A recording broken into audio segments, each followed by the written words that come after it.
Piece কাটি লওঁ একদম সাইজৰ কৰি লওঁ মানে বেকল কি ক'ব আপোনালোকৰ খবৰ নিশ্চয় ভাল আজি আপোনালোকৰ মাজলৈ লৈ আহিছোঁ ৰ'দে পুৰা ছালৰ বাবে এটা ধুনীয়া চাবোন যিটো আপোনালোকে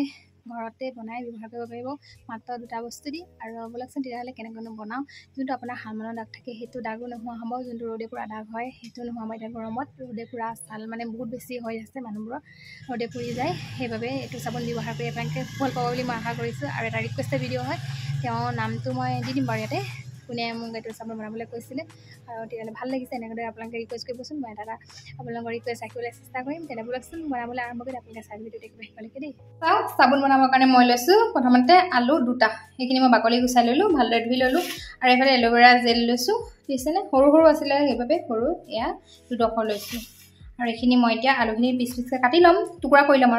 আৰু এইখিনি জেলখিনি উলিয়াই ল'ম মই এনেদৰে টুকুৰা টুকুৰিকৈ কাটি লৈছোঁ আৰু মিক্সাৰ মাৰিবলৈ এনেকৈ সুবিধা হ'ব আৰু যদি টুকুৰা টুকুৰিকৈ কাটি লয় তাৰপিছত যদি মিক্সাৰ নাথাকে তেতিয়া আপোনালোকে কি কৰিব এই ৰুকনি থাকে নহয় এই ৰুকনিখনতে ৰুকি ল'বলৈও হৈ যাব দেই চাওক মই এইখিনি কাটি লৈছোঁ আৰু লগতে এল'ভেৰা জেলখিনি উলিয়াই ল'ম এতিয়া কাটি আছোঁ এল'ভেৰা আৰু আপোনাৰ যোনটো আলু স্কিনৰ বাবে বহুত বেছি ভাল হয় কাৰণ যদি আপোনাৰ স্কিনত দাগ বহি যায় তেতিয়া আলুৰ ৰস লগালে যদি ফেচ পেক হিচাপে লগোৱা হয় মানে এসপ্তাহমান তেতিয়া আপোনাৰ স্কিনৰ পৰা কোলা দাগটো আঁতৰি যায় আৰু এতিয়া গৰমৰ দিনৰ ৰ'দ বহুত বেছি চোকা হয় আৰু এতিয়া যদি আপোনালোকে আলুৰ চাবোন ব্যৱহাৰ কৰে তেতিয়া আপোনালোকে যোনটো ৰ'দে পুৰা ছাল সেইবোৰৰ পৰা বহুত বেছি উপকাৰ পাব সেইবাবে বনাই দেখাইছোঁ আপোনালোকক আৰু এটা ধুনীয়া ৰিকুৱেষ্ট কৰিছিলে যে এগৰাকীয়ে মই নামটো পাহৰিছোঁ কৈ দিম বাৰু মই নহ'লে স্ক্ৰীনত লগাই দিম তেওঁ এল'ভেৰা জেলৰ চাবোন বনাবলৈ কৈছিলে আৰু এতিয়া মই লগতে আলু আৰু এল'ভেৰা জেল দি চাবোন বনাই দেখাইছোঁ আৰু যদি হালমন হয় যদি আপোনাৰ এলাৰ্জি টাইপ হয় আৰু যদি খামুচি হয় তেতিয়া এল'ভেৰা জেলটোৱে আপোনাৰ বহুত বেছি সহায় কৰিব মানে ভাল কৰিব আৰু সেইবাবে লৈছোঁ এল'ভেৰা জেল গৰমৰ দিনত আপোনালোকে এল'ভেৰা জেল আৰু আলুৰ চাবোন ব্যৱহাৰ কৰি চাবচোন বহুত বেছি ভাল পাব আপোনালোকক কৈ দিলোঁৱেই এতিয়া বলক তেতিয়াহ'লে বনাবলৈ আৰম্ভ কৰি দিওঁ আৰু আপোনালোকে চাই ভিডিঅ'টো গৈ আহিবলৈকে দেই এল'ভেৰা জেলটো লৈ ল'লোঁ মিক্সাৰ বাটিত আৰু আলু লৈছোঁ দুটা আৰু এল'ভেৰা জেল লৈছোঁ দুডোখৰ মানে সৰু সৰু চাইজ আৰু আপোনালোকে এইটো আন্দাজত বনাই চাবচোন দেই কেতিয়াও আপোনালোকৰ চাবোন ঢিলাও নহয় আৰু লগতে ধুনীয়া টানো হ'ব আৰু ফেনাব মই এতিয়া এইকেইটা মিক্সাৰ মাৰি লওঁ তাৰপাছত আপোনালোকক দেখাইছোঁ এয়া চাওক হৈ গ'ল ৰেডি ইয়াত মই অলপো পানী ব্যৱহাৰ কৰা নাই চাওক আপোনালোকক দেখাই দিছোঁ টেক্সাৰটো কেনেকুৱা আছে ইয়াত দেখিছেনে অলপ আপোনালোকক যিটো দেখাইছোঁ মই সেইটোৱে হয় ইয়াতে মই অলপো পানী ব্যৱহাৰ কৰা নাই পানী ব্যৱহাৰ কৰিলে আপোনালোকক পনীয়া হৈ যাব নহয় সেইবাবে আৰু চাবোনডোখৰ ঢিলা হ'ব সেইবাবে ইয়াত আলু আৰু এল'ভেৰা জেলত কেতিয়াও পানী মিহল নকৰিব কাৰণ আলুৰ পৰা পানী ওলায় আৰু এল'ভেৰা জেলটো পানীয়ে হয় সেইবাবে এতিয়া মই এইখিনি বনাই দেখাম দেই আপোনালোকক ইয়াতে মই এটা বাতি লৈছোঁ আৰু এখন অকণমান মানে হেৰেঙা চালনী লৈ লৈছোঁ তেতিয়া সোনকালে সৰকি যাব আৰু টাইম নালাগে আৰু ইয়াতে মই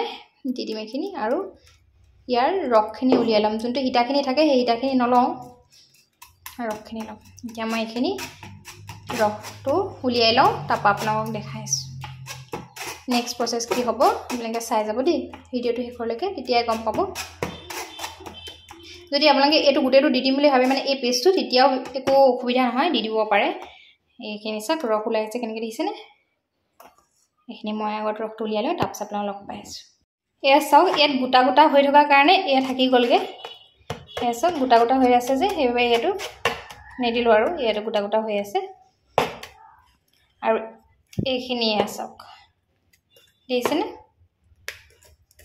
কিমানটো হৈছে বাতিটোত মই দেখাই দিছোঁ দেখিছে বাতিটো এইটো বাতিত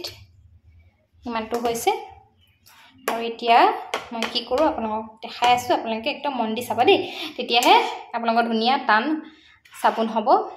ইয়াত ব্যৱহাৰ হ'বলগীয়া মেইন বস্তুটো হৈছে এইটো হৈছে সোপ বেছ আৰু এইটো আপোনালোকে অনলাইনত পাই যাব ফ্লিপকাৰ্ট এমাজনত পাই যাব পাৰে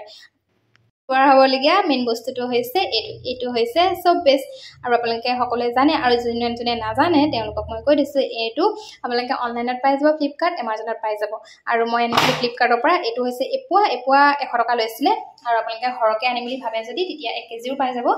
আৰু তেতিয়াহ'লে বলকচোন মই এইটো বনাবলৈ আৰম্ভ কৰি দিওঁ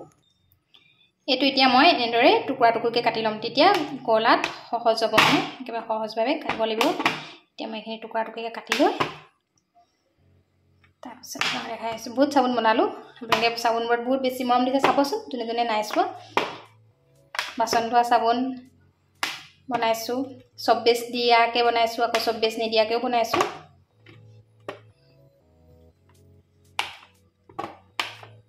সকলোৰে সুবিধাৰ্থে আপোনাৰ চব বেছ মানে নিমিলিবও পাৰে, সেইবাবে মই বাচন ধোৱা চাবোন বনাইছিলোঁ চব বেছ নিদিয়াকৈ। সেয়া আপোনালোকৰ বাবে আগবঢ়াইছোঁ, আপোনালোকে চাবচোন মোৰ চেনেলত গৈ বাচন ধোৱা চাবোন কেনেদৰে বনালোঁ। এইখিনি মই এয়া ধুনীয়াকৈ টুকুৰা কাটি লৈছোঁ।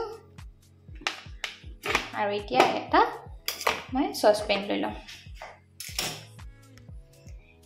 এইটো চাওক, ডাবল বইল প্ৰচেছত মই এইটো চচপেন এটাত দি দিছোঁ আৰু ইয়াতে মই চব বেছখিনি দি দিম গলিবৰ কাৰণে। এয়া চাওক, চব বেছখিনি যদি এনেকৈ টুকুৰা টুকুৰাই দি দিয়ে কম সময়তে গলি যায় আৰু 5 মিনিটমান লাগে আৰু গলোতে। এয়া গলিয়ে গ'লগৈ, পানীখিনি গৰমেই হৈ আছিলে, এইবাবে গলিও গ'লগৈ সোনকালে। আৰু এইখিনি এতিয়া মই নমাই দিছোঁ আৰু ঠাণ্ডা হ'বলৈ নিদিওঁ দেই, ঠাণ্ডা হ'লে আকৌ গোট মাৰি যাব যে, সেইবাবে লগালগ মই পেষ্টখিনি দি দিম। আলু পেষ্টখিনি দি দিছোঁ ইয়াতে, আলু আৰু এল'ভেৰা পেষ্ট দি দিছোঁ। আৰু ইয়াতে মই দিম ভিটামিন ই কেপচুল। যদি আপোনালোকৰ ওচৰত ভিটামিন ই কেপচুল থাকে তেতিয়াহে দিব দেই, যদি নাথাকে তেতিয়া একো নাই। এয়া মই 3টা লৈছিলোঁ, এটাটো ইয়াতে পৰিয়ে গ'লগৈ, চাওক একো নাই, ইয়াতে গলি যাবগৈ। আৰু ইয়াৰে মই দুটাৰ জেলটো উলিয়াই দিছোঁ। এয়া চাওক, এটা উলিয়ালোঁ আৰু এটা উলিয়াই দিম। আৰু এতিয়া মই অকণমান মিক্স কৰি দিম আৰু ভালদৰে মিক্স কৰি দিয়াৰ পাছতে এতিয়া মই বেলেগ এটা আপোনাৰ যদি আপোনালোকৰ সুবিধা অনুযায়ী যিটো থাকে ঘৰত আপোনাৰ চাবোন বনাবলৈ কাৰণে সেইটোৱে ল'ব। মই এতিয়া কেকৰ আছিলে আৰু আপোনাৰ এইটো কি কয় বিস্কুটৰ আছিলে, এইকেইটা থৈ দিছিলোঁ আৰু এইকেইটাতে দি দিব পাৰিব। আৰু চিলিকন মল্ডটো আছে, সেইটো দেখাম বাৰু আপোনালোকক। ইয়াতে আগত মই দি দেখাইছোঁ, কাৰণ আপোনালোকে যিকোনো মানে পাত্ৰতে দি পিনি আপোনালোকে চাবোন বনাই ব্যৱহাৰ কৰিব পাৰিব। এয়া চাওক, মই ইয়াতে দি দিছোঁ আৰু এইটো চাইড কৰি ৰাখি দিম। আৰু এইফালে চিলিকন মল্ড আছিলে মোৰ আগৰে, এতিয়া সেইটোতে মই আৰু 2 পিচমান হ'ব চাগে এয়া দি আছোঁ, আপোনালোকক দেখাইছোঁ দেই। এই যোনটো বগা বগা অংশটো সেইটো আপোনালোকে এৰুৱাই মানে অঁতাই দিব পাৰে, কিন্তু মই ঘৰতে ব্যৱহাৰ কৰিম সেইবাবে একো নাই, ইয়াতে থাকিবলৈ দিছোঁ। আৰু এতিয়া মই এইখিনি ফ্ৰিজত থৈ দিম আৰু 1 ঘণ্টামানৰ কাৰণে ৰাখিব পাৰোঁ নে নোৱাৰোঁ জানো, সময়ো নাই, দেখাব লাগিব। চাবোন হৈ গ'ল ৰেডি, 1 ঘণ্টামান নহ'লেই চাগে। এইটো দিছেনে ভিটামিন ই কেপচুলটো, এইটো এয়া এইটো এয়া চাওক কেনেকুৱা চাবোন। আৰু এয়া চাওক, চাবোন ৰেডি দিছেনে, কিমান টান চাবোন হৈছে আপোনালোকে দেখাই দিছোঁ চাওক। আৰু এই চাওক, টানটো দেখাই দিছোঁ, কিমান টান দিছে, কিমান টান হৈছে। কাটি লওঁ, একদম চাইজৰ কৰি লওঁ। এইডোখৰ হৈ গ'ল, 24 চাবোন উলিয়াই দিলোঁ। আৰু ফেনাই দেখাইছোঁ, এয়া চাওক কেনেকৈ ফেনাইছে দেখিছেনে। ইয়াত থৈ দিছোঁ আৰু এয়া চাওক। আৰু আজি ভিডিঅ'টো ইমান টাইম নিমাইছোঁ, যদি আজি ভিডিঅ'টো চাই ভাল লাগিলে লাইক এটা কৰি দিব আৰু কমেণ্ট কৰিব নাপাৰিব। ভিডিঅ'টো সম্পূৰ্ণ চোৱাৰ বাবে বহুত বহুত ধন্যবাদ। চাওক।